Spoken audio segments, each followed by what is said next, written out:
Esselamu alaikum, dobrodošli u 11. dio knjige Život Muhameda sallallahu alejhi ve sellem, autor Hazreti Mirza Bašruddin Mahmud Ahmad, Halifatul Mesih II za Ahmedija muslimansku zajednicu. Ovaj dio započinjemo s pričom da li je poslanik nastojao nastaviti ratovanje. U bitkama koje su do sada vođene muslimani su ili ostajali u Medini ili su izlazili na neku razdaljinu izvan nje da se bore protiv napada nevjernika. Muslimani nisu započeli ove sukobe i nisu pokazali raspoloženje da ih nastave nakon što su započeti. Normalno je kad rat jednom počne da može biti završen samo na dva načina: ugovorom o miru ili pokornošću jedne strane drugoj. U sukobu muslimana i nevjernika do sada nije bilo nagovještaja o miru, niti je jedna strana ponudila da se pokori. Istina, tu je bilo prekida u njihovoj borbi, ali niko ne može reći da se rat između muslimana i nevjernika završio. Prema uobičajenim pravilima, muslimani su imali pravo napasti neprijateljska plemena i pristati i prisiliti ih da se predaju. Ali muslimani to nisu uradili. Kad je neprijatelj prestao ratovati, muslimani su također prestali. Oni su prestali zato što su vjerovali da je moguć razgovor o miru. Ali kad je postalo očito da nema razgovora o miru od strane nevjernika, niti je bilo ikakve spremnosti s njihove strane da se predaju, poslanik sallallahu alejhi ve sellem je mislio da je došlo vrijeme da se rat završi, bilo mirom, bilo pokoravanjem jedne strane drugoj. Rat je morao biti završen da bi vladao mir. Poslije bitke kod Rova izgledalo je da je poslanik sallallahu alejhi ve sellem bio odlučan osigurati jednu od dvije stvari: mir ili predaju. Nije bilo nikakvog govora da se muslimani predaju nevjernicima. Bog je obećao pobjedu Islama nad njegovim progoniteljima. Za tu svrhu je poslanik sallallahu alejhi ve sellem dao proglas dok je živio u Mekki. Jesu li muslimani tada mogli podići tužbu zbog mira? Pokret za mir može biti započet bilo od jače ili slabije strane. Kad slabija strana traži mir, treba da preda privremeno ili za stalno dio svoje teritorije ili dio svojih ukupnih prihoda, ili mora prihvatiti druge uvjete koje joj nameće neprijatelj. Kad jača strana predlaže mir, razumije se da ne cilja na potpuno uništenje slabije strane, nego je voljna dopustiti slabijoj strani potpunu ili djelimičnu neovisnost, a zauzvrat dobiti određene uvjete koje traži. U bitkama koje su se do sada vodile između muslimana i nevjernika, nevjernici su podnijeli poraz za porazom. Ipak njihova moć nije bila slomljena. Oni samo nisu uspjeli u svom nastojanju da unište muslimane. Neuspjeh u uništavanju drugoga ne znači poraz. To samo znači da agresija još nije uspjela. Napadi koji nisu uspjeli možda će biti ponovljeni. Mekanlije zbog toga nisu bili poraženi, samo njihova agresija protiv muslimana nije uspjela. Govoreći vojnim terminima, muslimani su nesumnjivo bili slabija strana. Istina, njihova odbrana je ipak održana, no oni su činili slabu manjinu koja, iako je bila u stanju pružiti otpor većini, nije bila u stanju da poduzme ofanzivu. Muslimani zato nisu još bili utemeljili svoju neovisnost. Da su oni tražili mir, to bi značilo da je njihova odbrana slomljena i da nisu bili spremni prihvatiti uvjete nevjernika. Ponuda mira s njihove strane bila bi pogubna za islam. To bi značilo samouništenje i donijelo bi novu životnu snagu neprijatelju, demoralisanom stalnim porazima.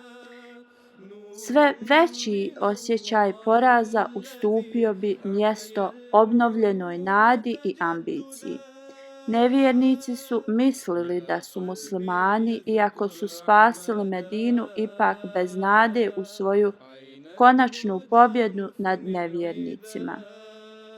Prijedlog za mir zato nije mogao doći s muslimanske strane.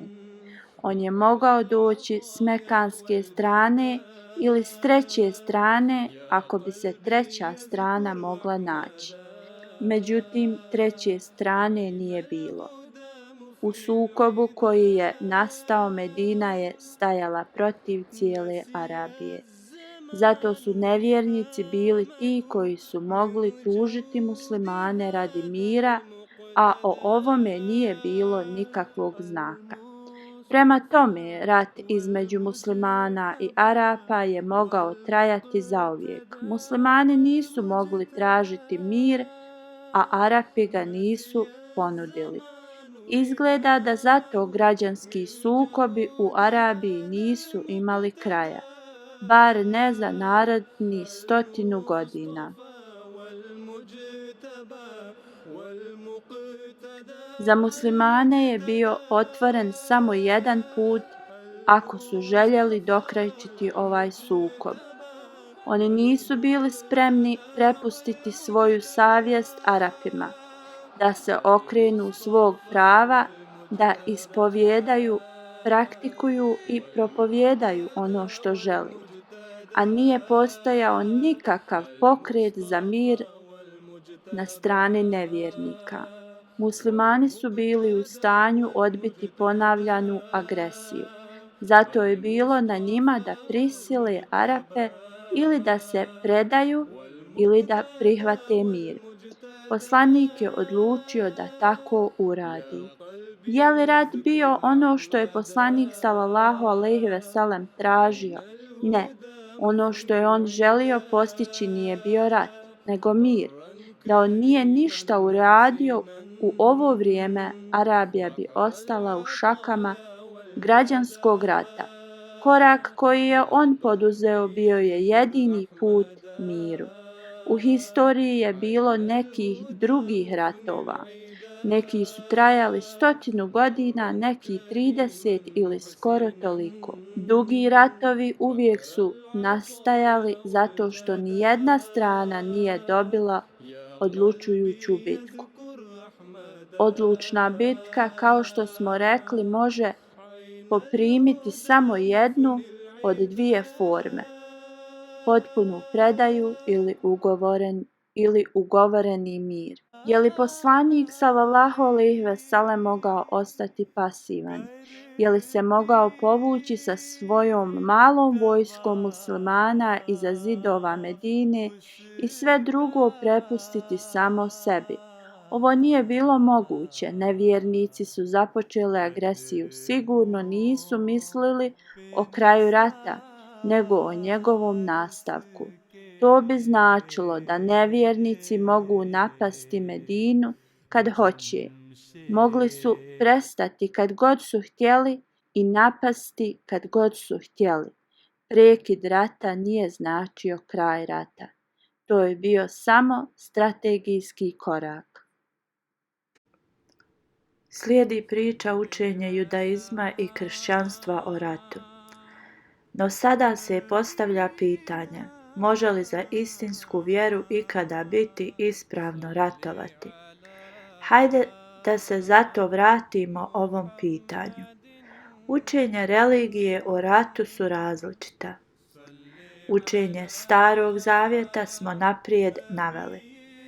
Musau je naređeno da silom uđe u zemlju Kanaan, da porazi njegovo stanovništvo i nastani svoj narod u njemu. Uprkos ovom učenju u knjizi Musa a.s. i uprkos njegovom podržavanju praktičnih primjera poslanika Jošue, Davuda i drugih, Jevreji i kršćani i dalje poštuju svoje poslanike, smatraju njihove knjige Božjim knjigama.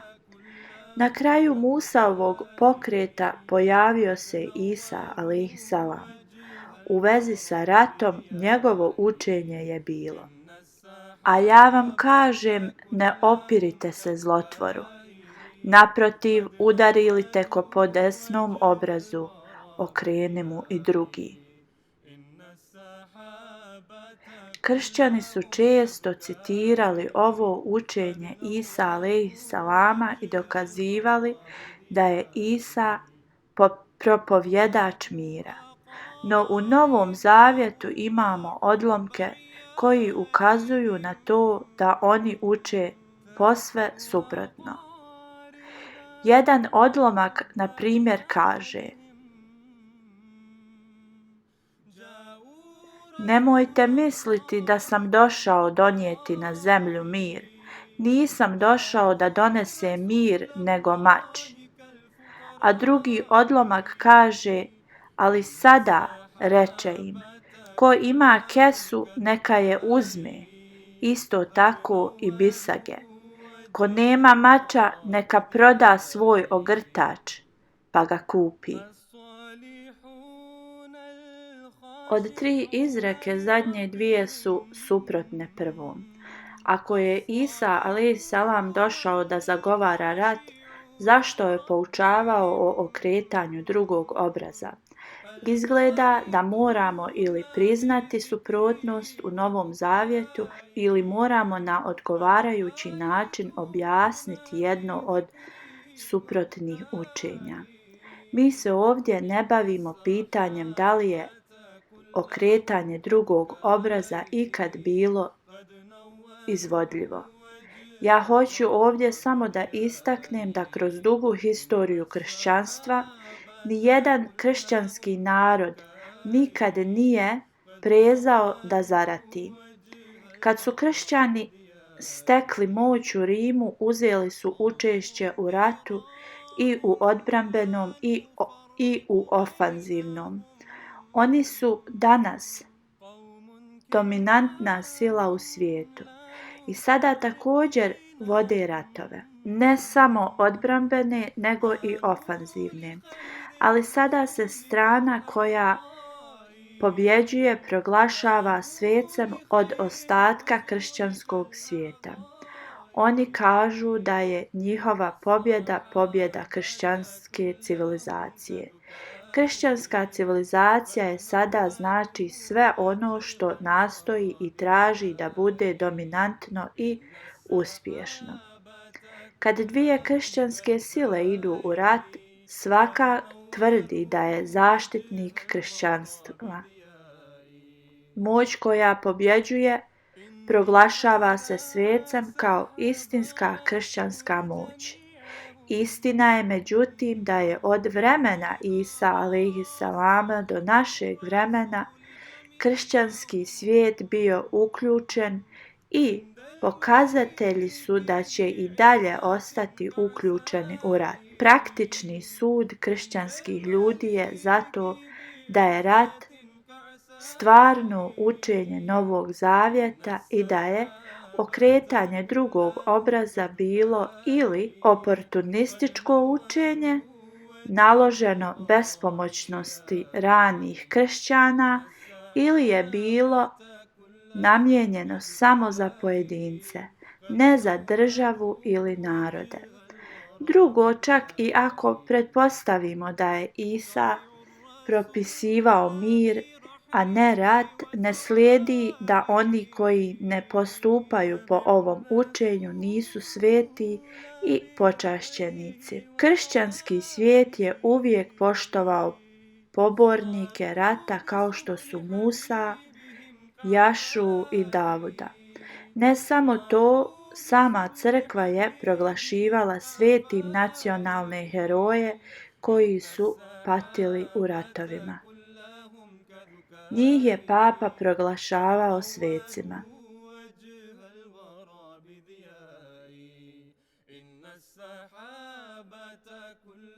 Slijedi priča o učenju Islama o ratu i miru.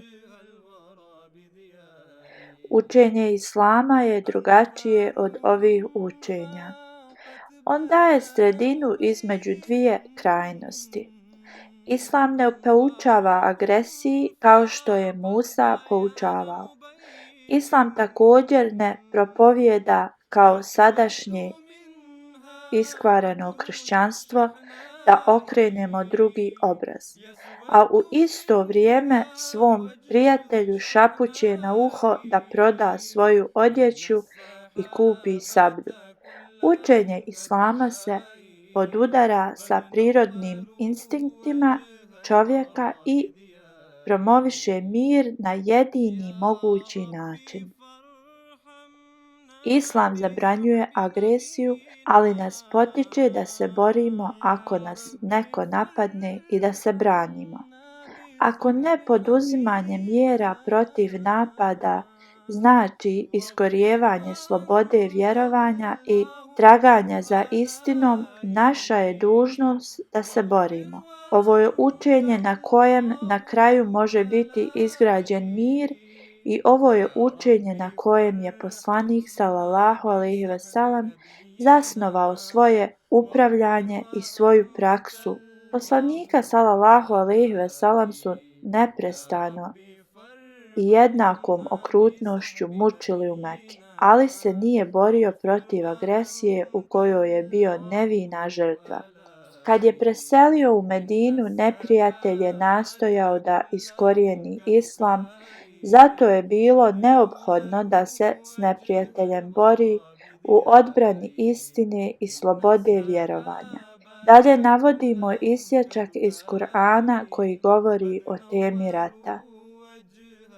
U suri 22 ajet 40 do 42 imamo: Dozvoljena je borba onim protiv koji se ratuje, zato što su im učinjena nasilja. Zaista je Allah kadar da ih pomogne. One koji su bili nepravedno istjerani iz svojih domova samo zato što su govorili naš gospodar je Allah, a da Allah nije odbranio neke ljude od drugih ljudi, doista bi bili porušeni manastiri i crkve i sinagoge i džamije u kojima se često Allahovo ime spominje. A Allah će sigurno pomoći onoga ko njemu pomaže. Allah je zaista silan, moćan. One koji, ako ih mi učvrstimo na zemlji, obavljaju namaz i daju zekat i naređuju dobro, a zabranjuju zlo. A kod Allaha je kraj svih stvari. Ovi ajeti pokazuju da je data dozvola za borbu žrtvama agresije. Bog je u stanju pomoći žrtvama, onima koji su istjerani iz svojih domova zbog svog vjerovanja. Ova dozvola je razumna. Da Bog nije odbio okrutne od strane bogobojaznih, ne bi bilo slobode vjere i obožavanja u svijetu. Bog je uzeo sebi dužnost da pomogne one koji nastoje da se utemelji sloboda i obožavanje. Prema tome, borba je dozvoljena kad ljudi dugo pate od agresije. Kad agresor nema povoda za agresiju i nastoji da se upleće u religiju svoje žrtve, dužnost žrtve je, ako i kad stekne moć, da utemelji slobodu i zaštiti sve vjere i sva vjerska mjesta. Svoju moć treba iskoristiti za brigu o siromašnim, napredak zemlje i općenito unapređivanje mira, a ne za svoje lično veličanje. Ovo učenje je besprijekorno jer je jasno i precizno. Ono proglašava činjenicu da su rani muslimani ratovali zato što su bili primorani na to. Agresivni ratovi su islamom zabranjeni. Muslimanima je obećana politička moć, ali su upozoreni da ova moć mora biti upotrijebljena ne za samo uzdizanje, nego za poboljšanje stanja siromašnih i za unapređivanje mira i napretka. U suri 2, ajet 191 do 194 imamo: I borite se na Allahovom putu protiv onih koji se bore protiv vas, ali ne prekoračujte granice. Allah zaista ne voli one koji pretjeruju. I ubijajte ih gdje god ih sretnete u toku borbe i protjerujte ih odakle god su oni vas protjerali, jer smutnja je gora od ubijanja. I ne borite se protiv njih kod Mešćidul Harama, dok se oni u njemu ne budu borili protiv vas. A ako se oni bore protiv vas, onda ih ubijajte. Takva je kazna za nevjernike. Pa ako oni prestanu, sigurno Allah najviše prašta i milostiv je. I borite se s njima sve dok ne nestane smutnje i vjera bude samo radi Allaha, a ako oni prestanu, onda neće biti neprijateljstva osim prema silnicima. Borba treba biti radi Allaha, ne radi nas ili naše ljutnje ili uzdizanja, i čak ne smije biti prijestupa, jer prijestupima Bog nije zadovoljan. Borba se vodi između strane onih koji se bore. Napadi na pojedinca su zabranjeni. Mučenje ljudi radi religije je veći grijeh nego ubijanje ili ratovanje. Muslimani se ne trebaju boriti blizu časnog hrama koliko neprijatelj nije prvi započeo rat. Borba blizu časnog hrama upliće se u pravo ljudi na hadž. No ako neprijatelj napadne, muslimani su slobodni da uzvrate, jer je ovo pravedna naknada agresije. Ali ako neprijatelj odustane, muslimani također trebaju odustati i oprostiti i zaboraviti prošlost. Borbu treba nastaviti dokle god traje proganjanje zbog vjere i ne bude utemeljena vjerska sloboda. Vjera je radi Allaha, u vjeri nema prisile. Ako kafiri odustanu od toga i daju slobodu vjere, muslimani također trebaju odustati od borbe s kafirima. Potreba da se uzme oružje protiv onih koji čine prijestupe. Kad prestanu prijestupi, borba također mora prestati. Mi možemo bezuvjerno reći da ovi ajeti poučavaju sljedećim pravilima. Ratu treba pristupiti samo radi Boga, a ne radi bilo kakvih sebičnih motiva, niti za uzdizanje ili ostvarivanje bilo kakvih interesa. Mi možemo ići u rat samo protiv onih ko nas prvi napadne. Mi se možemo boriti samo protiv onih koji se prvi bore protiv nas. Borba je samo s onim koji učestvuju u borbi.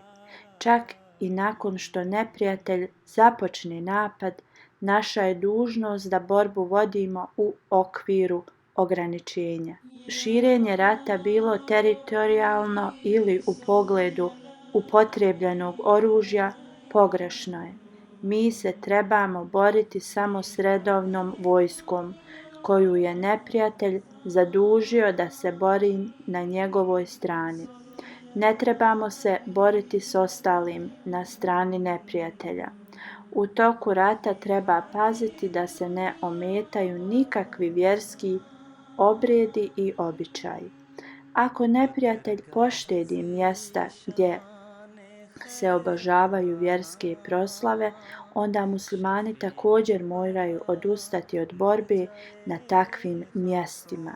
Ako neprijatelj koristi mjesta obožavanja kao bazu za napad, onda muslimani mogu uzvratiti napad.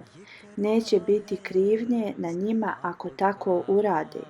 Nikakva borba nije dozvoljena čak ni u blizini bogomolja.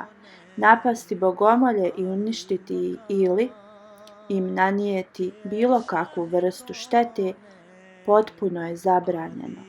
Ako neprijatelj upotrijebi bogomolju kao bazu operacije, onda će odgovornost za oštetu nanesenu ovom mjestu biti na neprijatelju, ne na muslimanima. Ako neprijatelj shvati opasnost korištenja bogomolje kao baze i promijeni mjesto bitke, onda se muslimani moraju prilagoditi toj promjeni. Činjenicu da je neprijatelj započeo napad s bogomolje ne treba uzeti kao izgovor za napad na to mjesto. Iz poštovanja muslimani moraju promijeniti svoju liniju otpora čim neprijatelj to uradi. Borba se može nastaviti samo dok traje uplitanje u religiju i religijske slobode. Kad religija bude slobodna i više ne bude dozvoljeno uplitanje u nju i neprijatelj proglasi i počne postupati u skladu s tim, onda ne treba nastavljati rat, čak i ako su ga neprijatelji započeli. U suri 8 ajet 39 do 41 imamo: Reci onima koji ne vjeruju, ako prestanu ono što je prošlo, bit će im oprošteno. A ako oni ponove zlo djelo, zaista je primjer prijašnjih naroda nalik njima već prošao. I borite se s njima dok ne nestanu smutnje i vjera potpuno bude radi Allaha. Ali ako oni prestanu, zaista Allah dobro vidi ono što oni rade. A ako okrenu leđa, onda znajte da je Allah vaš zaštitnik. Kako odličan zaštitnik i kako odličan pomagač. Znači, ratovi su bili nametnuti muslimanima. Ali ako neprijatelj odustane, dužnost je muslimanima da također odustanu i zaborave prošlost.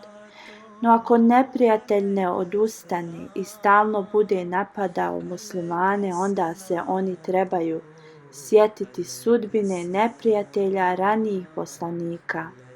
Muslimani se trebaju boriti dokle god traje religijsko progonjenje i dok religija ne bude radi Boga i ne prestane uplitanje u religijske stvari. Kad agresor odustane, muslimani također treba da odustanu. Oni ne smiju dalje ratovati zbog toga što neprijatelj vjeruje u lažnu religiju. Bog dobro zna njihova vjerovanja i djela i on će s njima postupati kako on želi. Muslimani nemaju pravo da se upliću u religiju drugih ljudi, čak i ako ta religija za njih izgleda lažna. Ako poslije ponude mira neprijatelj nastavi ratovati, onda muslimani mogu biti sigurni da će pobijediti čak i ako je njihov broj manji, zato što je Bog na njihovoj strani. A ko može pomoći bolje od njega? Ovi ajeti su objavljeni u vezi sa bitkom na Bedru. Ova bitka je bila prva prava bitka između muslimana i nevjernika. U njoj su muslimani bili nevina žrtva agresije. Neprijatelj je odlučio poremetiti mir Medine i okolne teritorije. Uprkos ovome, pobjeda je otišla muslimanima i važni vođe neprijatelja su ubijeni. Uzvratiti na ovakvu agresiju izgleda prirodno, pravedno i neophodno, pa ipak se muslimani poučavaju da prekinu borbu čim neprijatelj prestane. Sve što se od neprijatelja traži jeste da silom ne mijenjaju vjerovanja i obožavanja i ne upliću se u stvari religije. U suri 8 ajet 62 do 63 imamo: A ako budu skloni miru, budi i ti sklon i uzdaj se u Allaha, zaista on sve čuje i ima trajno znanje.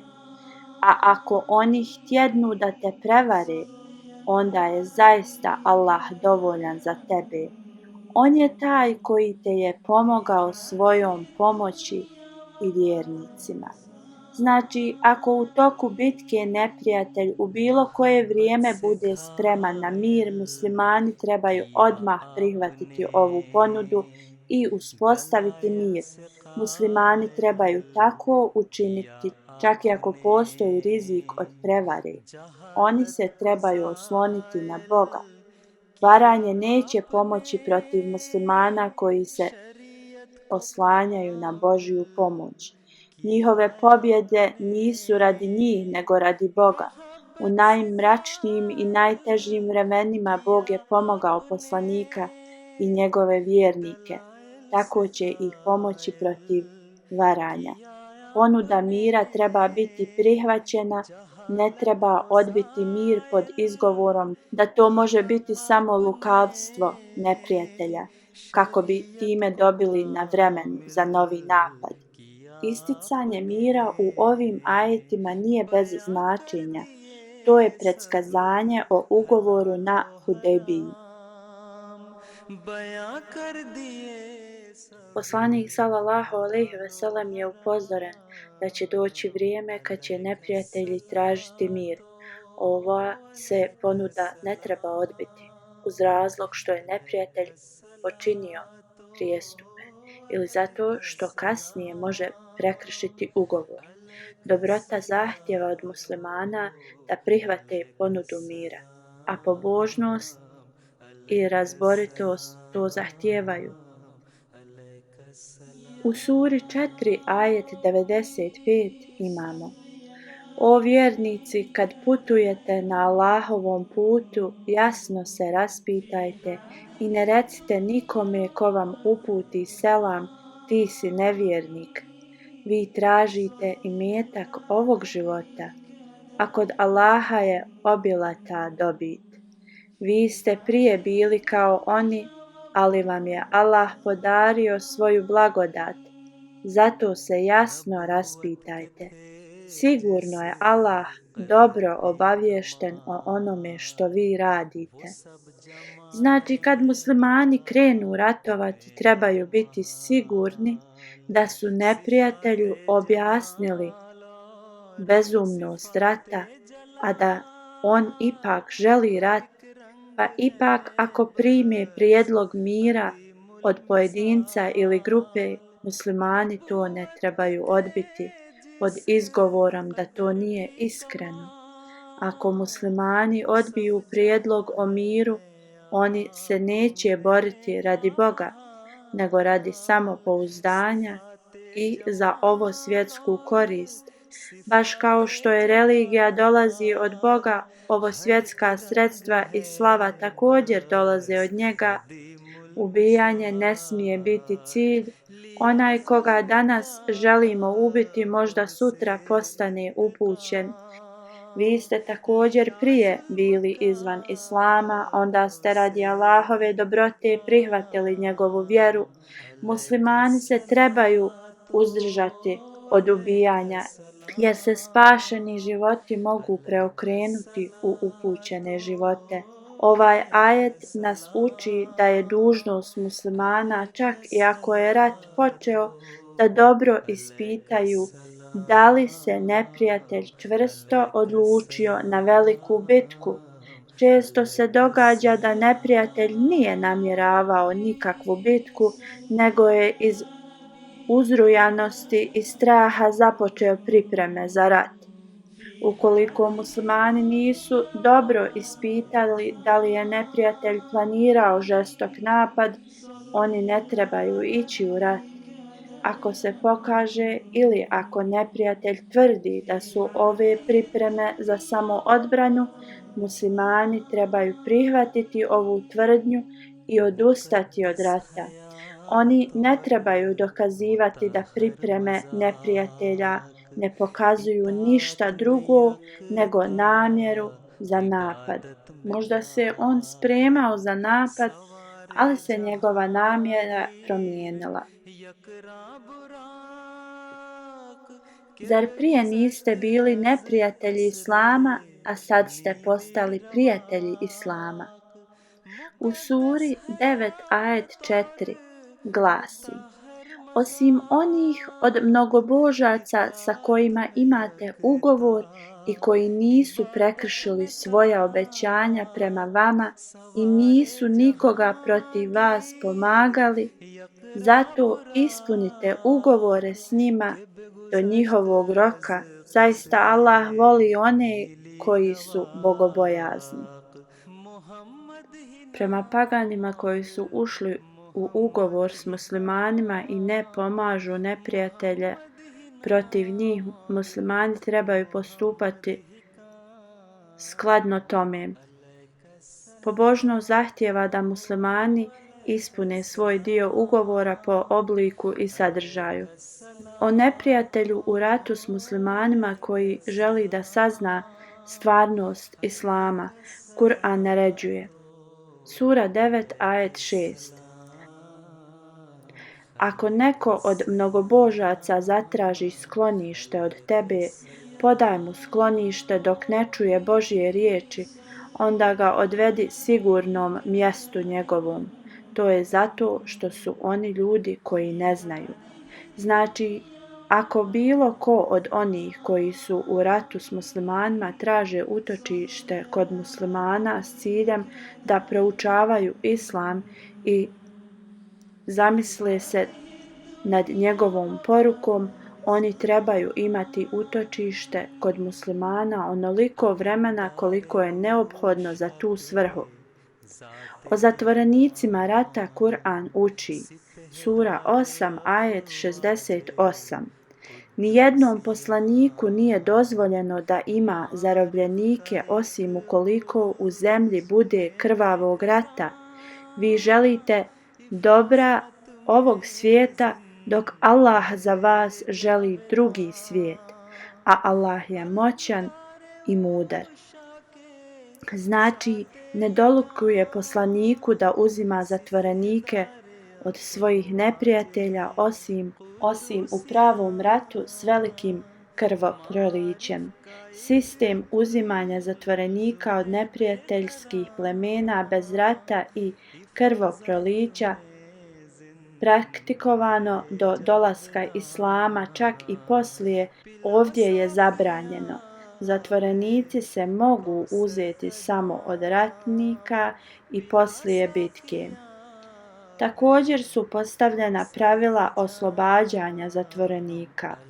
Tako imamo u suri 47 ajet 5: Poslije ili ih oslobodite velikodušno ili otkupninom, sve dok rat ne prestane. Prema islamu je najbolja stvar pustiti zatvorenike bez traženja otkupine. Kako ovo nije uvijek moguće, također je omogućeno puštanje otkupinom. Daje se mogućnost za ratnike, zatvorenike koji sami nisu u stanju da plate i koji nemaju nikoga ko može ili hoće platiti za njihov otkup. Često je rodbina u stanju da plati, ali ne plati zato što svoju rodbinu radije ostavlja zatvorenicima. Možda zato da bi potpravno prisvojili njihov imetak u njihovom odsustvu. Ova mogućnost je sadržana u Kur'anu. Sura 24, ajet 34. A one od vaših sluga koji žele da vam daju otkup i naprave pismeni ugovor o ovom oslobađanju, oslobodite sa pismenim ugovorom ako vidite da su sposobni i dadnite im nešto od imetka koji je Allah vama dao. Znači, oni koji ne zaslužuju da budu oslobođeni bez otkupa, ali nemaju nikoga da za njih plati otkup, ako ipak traže svoju slobodu, mogu je dobiti potpisivanjem obaveze da će, ako im se dozvoli da rade i zarađuju, platiti svoj otkup. Međutim, njima to treba dozvoliti samo ako je prilično sigurna njihova sposobnost da rade i zarađuju. Ako se dokaže njihova sposobnost, oni će čak imati i finansijsku pomoć od muslimana u svom naporu da rade i zarađuju. Pojedinačni muslimani koji to mogu priuštiti trebaju platiti ili treba sakupiti javni doprinos da bi ovi nesretnici stali na svoje noge. Odlomci iz Kur'ana koje smo naprijed naveli sadrže učenje Islama o temi rata i mira. Oni nam govore u kojim okolnostima prema Islamu ispravno ići u rat i kojih granica se muslimani trebaju pridržavati kad zarate. Slijedi priča poslanikove upute o ratu. Muslimansko učenje se međutim ne sastoji samo od učenja datog u Kur'anu. Ono također uključuje naredbe i primjer poslanika sallallahu alejhi ve sellem. Šta je on činio ili čemu je poučavao u konkretnim situacijama također je neophodan dio islamskog učenja. Mi ovdje dodajemo neke poslanikove hadise o temi rata i mira. Poslanik sallallahu alejhi ve sellem u Muslimu je rekao: muslimanima je potpuno zabranjeno da unakaze mrtve. Muslimanima je zabranjeno da varaju, također u Muslimu. Djeca se ne smiju ubiti, niti žene. Muslim. Ne smiju se ubijati svećenici, vjerski službenici i vjerske vođe. Tahavi. Ne smijete ubijati stare, iznemogle, žene i djecu. Uvijek treba imati u vidu mogućnost mira i dobročinstva. Abu Davud. Kad muslimani uđu na teritoriju neprijatelja, ne smiju utjeravati strah u civilno stanovništvo, ne smiju postupati loše prema običnim ljudima. Muslim. Muslimanska vojska ne smije logorovati na mjestu gdje to izaziva neugodnost javnosti. Kad maršira, treba voditi brigu da ne blokira put, niti da izaziva neugodnost drugim putnicima. Abu Davud. Ne smije biti dozvoljeno nikakvo nanošenje rana na lice neprijatelja. U Buhariju i Muslimu. Neprijatelju treba biti nanesena najmanja moguća šteta. Abu Davud. Kad se ratni zatvorenici stave pod stražu, oni koji su u bliskoj rodbinskoj vezi trebaju biti zajedno. Abu Davud. Zatvorenici trebaju živjeti udobno. Muslimani se trebaju više brinuti za udobnost svojih zatvorenika nego za svoju. Tirmizi. Izaslanici i delegati iz drugih zemalja trebaju se posebno cijeniti.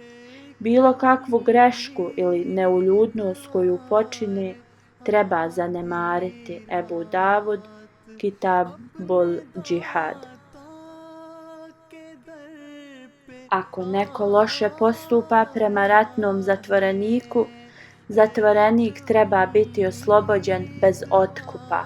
Kad musliman prima dužnost čuvanja ratnog zatvorenika, treba da ga hrani i odjeva na isti način kao što hrani i odjeva sebe. Buhari. Časni poslanik sallallahu alejhi ve sellem toliko je isticao ova pravila za borbenu vojsku da je proglasio kako se onaj ko se ne bude držao ovih pravila neće boriti radi Boga nego za svoj niski nefs, svoje ja. Abu Davud. Ebu Bekr radijallahu anhu, prvi halifa Islama, dopunio je ove poslanikove naredbe. Jedna od naredbi koja je ovdje dodata također sačinjava dio muslimanskog učenja. Ne smiju se oštećavati javne zgrade i voćke i usjevi za ishranu. Mu'ata.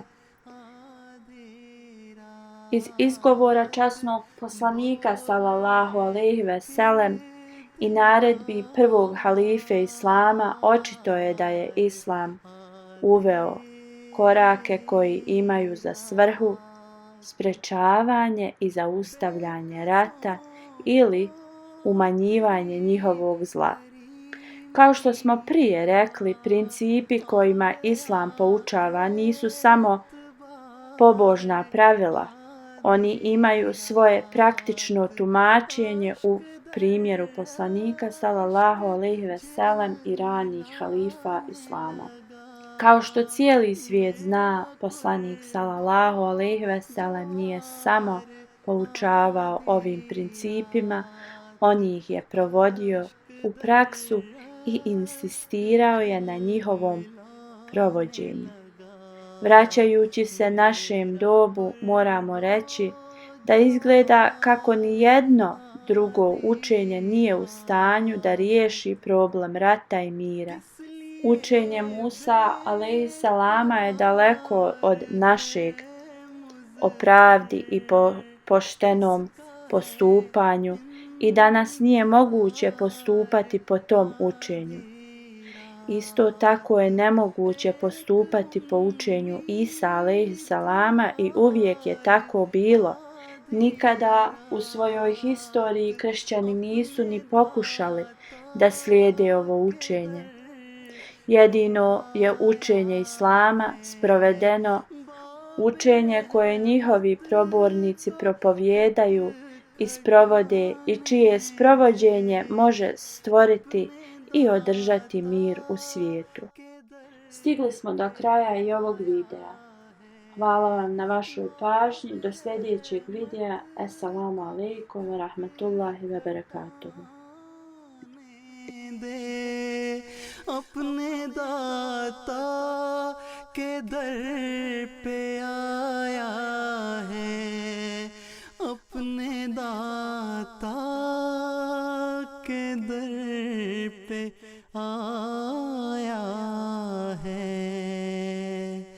बाबे रहमत को खट खट